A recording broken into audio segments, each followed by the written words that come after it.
ஓம் சாந்தி. Murali date 30/1/2025 காலை முரளி பாப்தாதா மதுபன். இன்னைக்கு பாபா முரளியில் சொல்கிறாங்க, இனிமையான குழந்தைகளே, இந்த பழைய உலகத்தில் எந்த சாரமும் இல்லை. ஆகவே நீங்கள் இதன் மீது மனதை செலுத்தாதீர்கள். தந்தையின் நினைவு துண்டிக்கப்பட்டால் தண்டனை அடைய வேண்டியிருக்கும். கேள்வி: பாபாவின் முக்கியமான டைரக்ஷன் என்ன? அதை ஏன் மீறுகிறார்கள்? பதில்: யாரிடமும் சேவையை வாங்காதீர்கள், ஏனென்றால் நீங்களே வேலைக்காரர்கள் என்பது பாபாவின் டைரக்ஷன் ஆகும். ஆனால் தேக உணர்வின் காரணமாக பாபாவின் இந்த டைரக்ஷனை மீறுகிறார்கள்.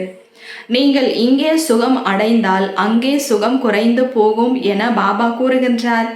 நிறைய குழந்தைகள் நாங்கள் சுதந்திரமாக இருப்போம் என கூறுகிறார்கள். ஆனால் நீங்கள் அனைவரும் பாபாவை சார்ந்திருக்கிறீர்கள்.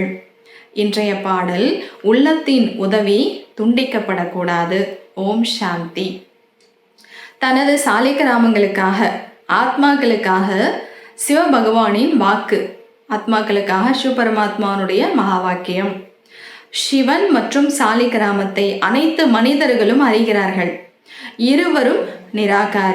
ஆத்மாவும் ஒரு ஒளிப்புள்ளியாக இருக்கு, பரமாத்மாவும் ஒரு ஒளிப்புள்ளியாக இருக்காரு. இப்போது கிருஷ்ண பகவான் வாக்கு என கூற முடியாது. ஏன்னா பகவான் அப்படின்னா உடலற்ற ஒரு ஜோதியை தான் நம்ம பகவான் சொல்றோம். கிருஷ்ணரை சொல்ல முடியாது, ஏன்னா அவருக்கு உடல் இருக்கு. பகவான் ஒருவர் தான். அதனால் யாருக்காக சிவ பகவானுடைய வாக்கு? யாருக்காக அவர் பேசுறாரு? ஆன்மீக குழந்தைகளுக்காக, அதாவது ஆத்மாக்களுக்காக. இப்பொழுது குழந்தைகளுக்கு பாபாவிடம் தொடர்பு இருக்கிறது. ஏனென்றால் பத்தீத்த பாவனர், ஞானக்கடல், சொர்க்கத்தின் ஆஸ்தியை கொடுக்கக்கூடியவர் சிவபாபா தான் என குழந்தைகளுக்கு புரிய வைக்கப்பட்டிருக்கிறது. அவரை தான் நினைக்க வேண்டும். அவருடைய பாக்கியசாலி ரதம் பிரம்மா ஆவார். ரதம் மூலமாக தான் பாபா ஆஸ்தியை கொடுக்கின்றார். பிரம்மா ஆஸ்தி தர முடியாது, அவர் எடுக்கக்கூடியவர். எனவே குழந்தைகள் தன்னை ஆத்மா என்று உணர்ந்து தந்தையை நினைக்க வேண்டும்.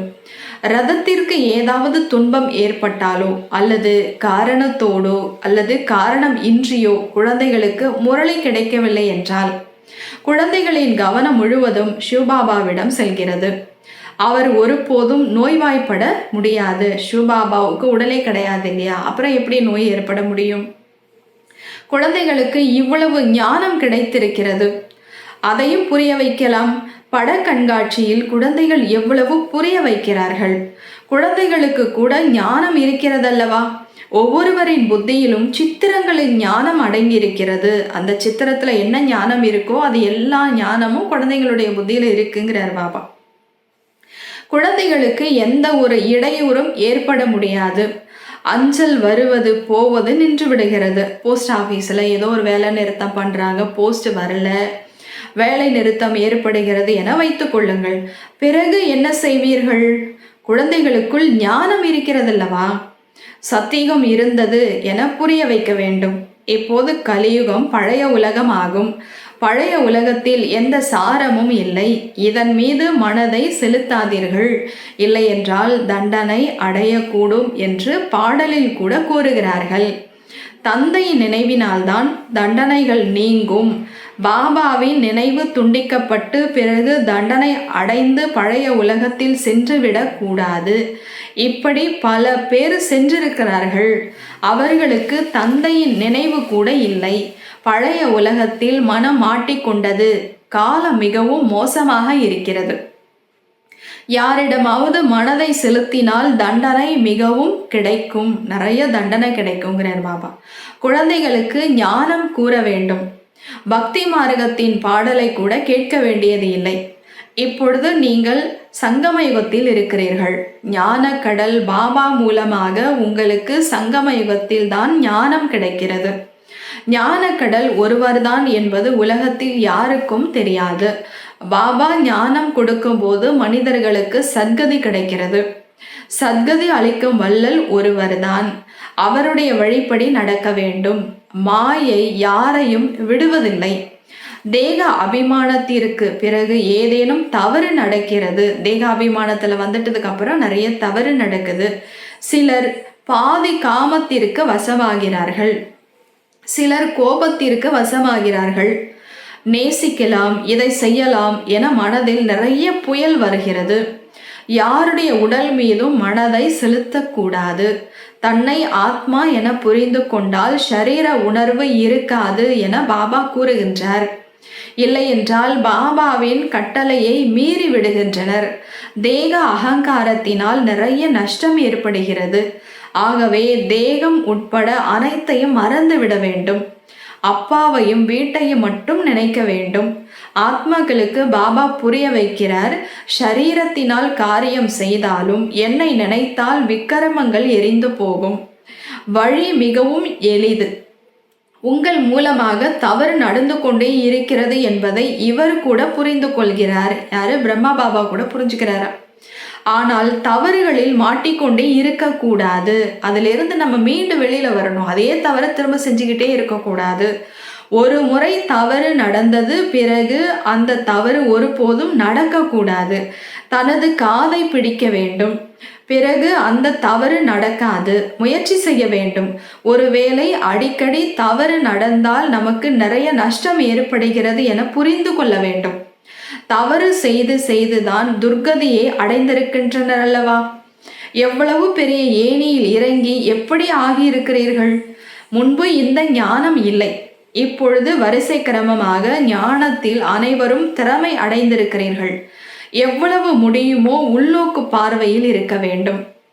வாய் மூலமாக எதுவும் கூற வேண்டியது இல்லை. யார் ஞானத்தில் திறமையான குழந்தைகளாக இருக்கிறார்களோ அவர்கள் ஒருபோதும் பழைய உலகத்தில் மனதை செலுத்த மாட்டார்கள். நாம் ராவண ராஜ்யத்தை அழிக்க விரும்புகிறோம் என்பது அவர்களுடைய புத்தியில் இருக்கும். இந்த சரீரம் கூட பழைய ராவணனின் சம்பிரதாயமாக இருப்பதால் நாம் ராவண சம்பிரதாயத்தை ஏன் நினைக்க வேண்டும்? ஒரு ராமரை நினைக்க வேண்டும். உண்மையான பிதாவிரத்தையாக ஆக வேண்டும் அல்லவா? ஒரே ஒரு தலைவரை மட்டும்தான் நினைக்கணும். ஒரே ஒரு தந்தையை மட்டும்தான் நினைக்கணும். என்னை நினைவு செய்து கொண்டே இருந்தால் உங்களுடைய விக்கிரமங்கள் அழிந்து போகும் என பாபா கூறுகின்றார். பக்தர்கள் பகவானே வந்து எங்களுக்கு சுகம் சாந்தியின் செல்வத்தை கொடுங்கள் என பகவானை தான் நினைக்கிறார்கள். பக்தி மார்க்கத்தில் அர்ப்பணமாகிறார்கள், பலி கொடுக்கிறார்கள். இங்கே பலி கொடுக்க வேண்டிய விஷயம் அல்ல. நாம் உயிரோடு பலியாக வேண்டும். இருந்து கொண்டே பாபாவுக்கு நம்ம பலியாகணும். அர்ப்பணம் ஆகுதல் என்பது உண்மையில் இப்போதைய விஷயமாகும். உயிரோடு வாழ்ந்துகிட்டே நம்ம சிவபாபாவுக்கு பலியாகிறது தான் உண்மையான சமர்ப்பணம். பக்தி மார்க்கத்தில் அவர்கள் எவ்வளவு தற்கொலை செய்கிறார்கள். பக்தியில கடவுளுக்காக தன்னை அர்ப்பணிச்சுக்கிறேன் அப்படின்னு சொல்லிட்டு காசியில போய் தன்னுடைய தலையையே என்ன பண்ணிக்கிறாங்க? வெட்டிக்கிறாங்க. பாபா தான் சொல்றாரு, பக்தி மார்க்கத்தில் அவர்கள் எவ்வளவு தற்கொலை செய்கிறார்கள். இங்கு கொலையின் விஷயம் எதுவும் இல்லை. தன்னையே பாபாவுக்கு உயிரோடு இருந்துகிட்டே நம்ம என்ன பண்ணணும்? உடல் மனம் பொருளோட நம்ம அர்ப்பணமாகணும். தன்னை ஆத்மா என உணருங்கள். பாபாவுடன் தொடர்பு வையுங்கள். தேக உணர்வில் வராதீர்கள் என பாபா கூறுகின்றார். உட்காரும் பொழுதும் எழும் பொழுதும் பாபாவை நினைப்பதற்கு முயற்சி செய்ய வேண்டும். 100% யாரும் தேர்ச்சி அடையவில்லை. மேலே கீழே ஆகிக்கொண்டே இருக்கிறார்கள். தவறுகள் நடக்கிறது. அதன் மீது கவனமாய் இருக்க அறிவுரை கிடைக்கவில்லை என்றால் தவறுகளை எப்படி விடுவார்கள்? இந்த தவறெல்லாம் நடக்குது அப்படின்னு அறிவுரை கிடைக்கலன்னா எப்படி விடுவாங்க? அதனால தான் பாபா நமக்கு வந்து அறிவுரை சொல்றார், நீங்க இப்படியெல்லாம் செய்றீங்க அப்படின்னு சொல்லி. மாயை யாரையும் விடுவதில்லை. பாபா, நாங்கள் மாயையிடம் தோல்வி அடைந்து விட்டோம், முயற்சியும் செய்கிறோம், பிறகு என்ன நடக்கிறது தெரியவில்லை எனவும் கூறுகிறார்கள். எங்கள் மூலமாக இவ்வளவு கடுமையான தவறுகள் எப்படி நடக்கிறது என்பதே தெரியவில்லை அப்படின்னு குழந்தைங்க சொல்றாங்கிறார். பிராமண குலத்தில் இதனால் நம்முடைய பெயர் கெட்ட பெயராகி விடுகிறது என புரிந்து கொள்கிறார்கள். இருப்பினும் மாயையிடம் புரிந்து கொள்ள முடியாத அளவிற்கு போர் ஏற்படுகிறது. தேக அபிமானத்தில் வருவதால் முட்டாளாகி விடுகிறார்கள். முட்டாள்தனமான வேலையை செய்கிறார்கள். நிந்தனையும் நடக்கிறது, சொத்தும் குறைந்து போகிறது. அப்போ பாபாவனுடைய பேருக்கு நிந்தனை ஏற்படுது அப்படின்னா நம்மளுடைய ஆசை குறைஞ்சு போயிடுது. இவ்வாறு நிறைய தவறுகள் நடக்கிறது. மாயை இவ்வளவு வேகமாக அடி கொடுக்கிறது. இதனால் தான் தோல்வி அடைந்து கோபத்தில் மற்றவர்களையும் அடிக்கிறார்கள், அல்லது செருப்பை எடுத்து கூட அடிக்கிறார்கள். பிறகு வருந்தவும் செய்கிறார்கள். இப்போது நிறைய முயற்சியும் செய்ய வேண்டும் என பாபா கூறுகின்றார். தனக்கும் நஷ்டம் ஏற்படுத்தி கொள்கிறார்கள் என்றால் மற்றவர்களுக்கும் நஷ்டத்தை ஏற்படுத்துகிறார்கள். எவ்வளவு நஷ்டம் ஏற்படுகிறது? ராகுவின் கிரகணம் பிடித்து கொள்கிறது. இப்பொழுது தானம் அளித்தால் கிரகணம் விலகி போகும் என பாபா கூறுகின்றார். ராகுவின் கிரகணம் பிடித்து கொண்டால் பிறகு அது நேரத்தை எடுத்துக்கொள்கிறது. அது விலகணும் இல்லையா? அந்த கிரகணம் நம்மளை விட்டு விலகணும் இல்லையா? அப்போ நிறைய நேரம் ஆகுது. படியில் ஏறி பிறகு இறங்குவது கடினமாகிறது. மனிதர்களுக்கு குடிக்கும் பழக்கம் ஏற்பட்டு விட்டால் அதை விடுவதில் எவ்வளவு கஷ்டம் ஏற்படுகிறது. எல்லாவற்றையும் விட பெரிய தவறு முகத்தில் கரி பூசுவதாகும். சிற்றின்ப விகாரத்தில் செல்லுதல் அடிக்கடி ஷரீர நினைவிற்கு வருகிறது. பிறகு குழந்தைகள் இருந்தால் அவர்களுடைய நினைவும் வந்து கொண்டிருக்கிறது. பிறகு இவர்கள் மற்றவர்களுக்கு என்ன ஞானம் கொடுப்பார்கள்? அவர்கள் யாரும் கேட்க மாட்டார்கள். நாம் இப்போது அனைத்தையும் மறந்து ஒருவரை மட்டும் நினைப்பதற்கு முயற்சி செய்கிறோம். இதில் மிகவும் கவனமாக இருக்க வேண்டும். மாயா மிகவும் வேகமாக இருக்கிறது. முழு நாளும் ஷூபாபாவை நினைப்பதற்கான எண்ணங்களை கொண்டு வர வேண்டும். இப்போது நாடகம் முடிய போகிறது. நாம் போக வேண்டும். இந்த சரீரம் கூட அழிய போகிறது. எவ்வளவு பாபாவை நினைக்கிறீர்களோ அவ்வளவு தேக அபிமானம் விலகி போகும். வேறு யாருடைய நினைவும் வராது. எவ்வளவு பெரிய குறிக்கோள்! ஒரு பாபாவை தவிர வேறு யாருடனும் மனதை ஈடுபடுத்தக்கூடாது. இல்லை என்றால் அவர்கள் நிச்சயமாக எதிரில் தோன்றுவார்கள். எதிரியாக நிச்சயம் மாறுவார்கள். மிக உயர்ந்த குறிக்கோள் இது. சொல்வது மிகவும் எளிதாகும். லட்சத்தில் 1 மணி வெளிப்படுகிறது. சிலர் ஸ்காலர்ஷிப் கூட பெறுகிறார்கள் அல்லவா? பாபா கிட்ட இருந்து உதவி அடைகிறாங்க. யார் நன்கு உழைக்கிறார்களோ அவர்கள் ஸ்காலர்ஷிப் பெறுவார்கள். சாட்சியாக இருந்து எப்படி சேவை செய்கிறேன் என பார்க்க வேண்டும். நிறைய குழந்தைகள் உலகில் தொழிலை விட்டு இதில் ஈடுபட்டு விடலாம் என நினைக்கிறார்கள். ஆனால் பாபா அவர்களுடைய சூழ்நிலையையும் பார்க்கிறார். தனியாக இருக்கிறார்கள், எந்த உறவும் இல்லை என்றால் பரவாயில்லை. இருப்பினும் வேலையும் செய்யுங்கள், கூடவே இந்த சேவையும் செய்யுங்கள் என கூறுகின்றார். வேலை செய்யும் போது கூட பலருடன் சந்திப்பு ஏற்படுகிறது. குழந்தைகளாகிய உங்களுக்கு நிறைய ஞானம் கிடைத்திருக்கிறது. குழந்தைகள் மூலமாக கூட பாபா நிறைய சேவிக்கிறார். சிலருக்குள் பிரவேசமாகியும் சேவை செய்கிறார். சேவை செய்துதான் ஆக வேண்டும். யாருடைய தலையில் பொறுப்பு இருக்கிறதோ அவர்களுக்கு தூக்கம் எப்படி வரும்? ஷூபாபா எரிந்து கொண்டிருக்கும் ஜோதியாக இருக்கிறார். பிரகாசமான ஜோதியா இருக்கிறார். நான் இரவும் பகலும் சேவை செய்கிறேன், ஷரீரம்தான் களைத்து போகிறது என பாபா கூறுகின்றார். ஷூபாபா சொல்றாரு, நான் டே நைட்டா சேவை பண்றேன், ஆனா இந்த ஷரீரம் தான் களைச்சு போகுது. ஷரீரம் ஒத்துழைக்கவில்லை என்றால் ஆத்மா என்ன செய்ய முடியும்? பாபாவோ கலைப்பற்றவர் அல்லவா? அவர் எப்போதுமே எரிந்து கொண்டிருக்கும் ஜோதியாக இருக்கிறார். ஷூபாபா முழு உலகையும் எழுப்புகிறார். அவருடைய நடிப்பே அதிசயமானது. அவரை குழந்தைகளாகிய உங்களிலும் சிலரே அறிகிறார்கள். காலனுக்கெல்லாம் காலன் பாபா. அவருடைய கட்டளையை ஏற்கவில்லை என்றால் தர்மராஜிடம் தண்டனை அடைவார்கள். பாபாவின் முக்கியமான டைரக்ஷன், யாரிடமும் சேவையை பெறாதீர்கள். ஆனால் தேக அபிமானத்தில் பாபாவின் கட்டளையை மீறுகிறார்கள். நீங்களே வேலைக்காரர்கள் என பாபா கூறுகின்றார். இங்கே சுகம் பெறுகிறீர்கள் என்றால் அங்கே சுகம் குறைந்து போகும். பழக்கம் ஆகிவிட்டால் வேலைக்காரர்கள் இல்லாமல் இருக்க முடியாது. சிலர் நாங்கள் சுதந்திரமாக இருப்போம் என கூறுகிறார்கள். ஆனால் பாபா சார்ந்திருந்தது நல்லது என கூறுகிறார். நீங்கள் அனைவரும் பாபாவை சார்ந்திருக்கிறீர்கள். தனித்திருப்பதால் விழுந்து விடுகிறார்கள். நீங்கள் அனைவரும் பாபாவை சார்ந்திருக்கிறீர்கள், முழு உலகமும் சார்ந்திருக்கிறது. ஆனால் தான் பத்தீத்த பாவனா வாருங்கள் என கூறுகிறார்கள்.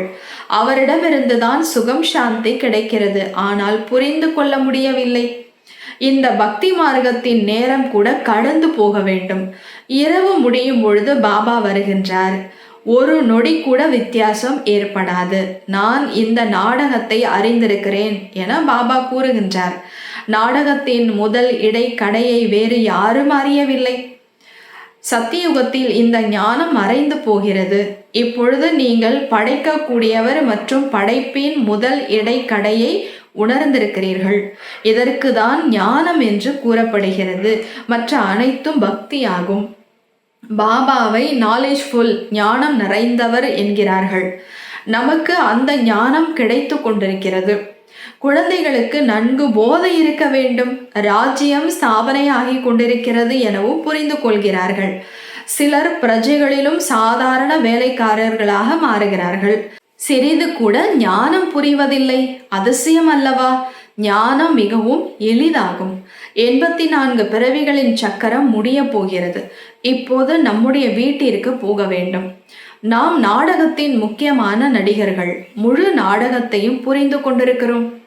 நாடகம் முழுவதிலும் ஹீரோ ஹீரோயினின் நடிகர்கள் நாமே. நம்ம தான் இந்த நாடகத்தினுடைய ஹீரோ ஹீரோயினியா இருக்கும். எவ்வளவு எளிதாக இருக்கிறது. ஆனால் அதிர்ஷ்டத்தில் இல்லை என்றால் என்ன முயற்சி செய்வார்கள்? படிப்பில் இவ்வாறு நடக்கிறது. சிலர் தேர்ச்சி அடைவதில்லை. சில பேர் ஃபெயில் ஆயிடுறாங்க. எவ்வளவு பெரிய பள்ளிக்கூடம், ராஜ்யம் உருவாகி கொண்டிருக்கிறது. இப்போது யார் எவ்வளவு படிக்கிறார்களோ குழந்தைகள் நாம் என்ன பதவியை பெற முடியும் என புரிந்து கொள்ள முடியும். நிறைய பேர் இருக்கிறார்கள். அனைவரும் வாரிசாக முடியாது. தூய்மையாவது மிகவும் கடினமாகும். பாபா எவ்வளவு எளிதாக புரிய வைக்கிறார். இந்த நாடகம் முடிய போகிறது. பாபாவின் நினைவினால் சத்தோப்பிரதானமாகி சத்தோப்பிரதான உலகத்திற்கு அதிபதியாக வேண்டும். எவ்வளவு முடியுமோ நினைவில் இருக்க வேண்டும்.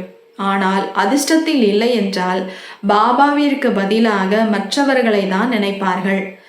மனம் போவதால் பிறகு நிறைய அழ வேண்டியிருக்கிறது.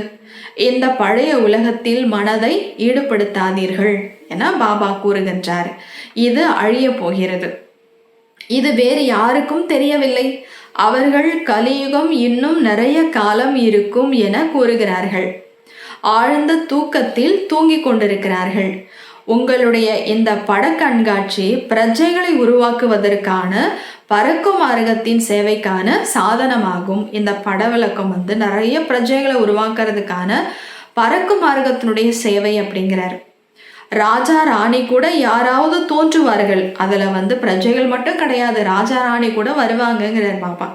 நிறைய பேர் சேவையில் நன்கு ஆர்வம் வைக்கிறார்கள். பிறகு சிலர் ஏழையாக, சிலர் பணக்காரர்களாக இருக்கிறார்கள். மற்றவர்களை தனக்கு சமமாக மாற்றுகிறார்கள். அந்த மாதிரி முயற்சி செய்கிறாங்கங்கிறார் பாபா. அவர்களுக்கு கூட நன்மை இருக்கிறதல்லவா? குருடர்களின் ஊன்றுகோல் ஆக வேண்டும். அப்பா மற்றும் ஆஸ்தியை நினையுங்கள். வினாசம் எதிரில் இருக்கிறது என்பதை மட்டும் தெரிவிக்க வேண்டும். வினாசத்தை நெருக்கத்தில் பார்க்கும் பொழுது உங்களுடைய விஷயத்தை கேட்பார்கள். மற்றவங்க அப்பதான் கேட்பாங்க. உங்களுடைய சேவையும் வளர்ச்சி அடைந்து கொண்டே இருக்கும். மிகச் சரியாக இருக்கிறது என புரிந்து கொள்வார்கள். வினாசம் நடக்கப் போகிறது என நீங்கள் கதறுகிறீர்கள். உங்களுடைய பட கண்காட்சி மேலா சேவை வளர்ச்சி அடைந்து கொண்டே இருக்கும். நல்ல ஹால் கிடைப்பதற்கு முயற்சி செய்ய வேண்டும். வாடகை கொடுப்பதற்கு நாம் தயாராக இருக்கிறோம். உங்களுடைய பெயர் இன்னும் பிரசித்தமாகும் என கூறுங்கள். உங்களுடைய ஹாலை கொடுத்தீங்க அப்படின்னா உங்களுடைய பெயர் இன்னும் வளர்ச்சி அடையும் அப்படின்னு நீங்க சொல்லுங்க. இவ்வாறு பலரிடம் ஹால் இருக்கிறது. முயற்சி செய்தால் 3 அடி நிலம் கிடைக்கும். அதுவரை நீங்கள் சிறிய சிறிய பட கண்காட்சிகளை வையுங்கள். சிவ ஜெயந்தி கூட நீங்கள் கொண்டாடினீர்கள் என்றால் சப்தம் பரவும். சிவ ஜெயந்தி அன்று விடுமுறை அழியுங்கள் என்று கூட நீங்கள் எழுதுவீர்கள். உண்மையில் பிறந்த நாள் கூட ஒருவருக்கு தான் கொண்டாட வேண்டும். பர்த்டே அப்படின்னா ஒரே ஒரு சிவபாபாவுக்கு மட்டும்தான் நம்ம கொண்டாடணுங்கிறார்.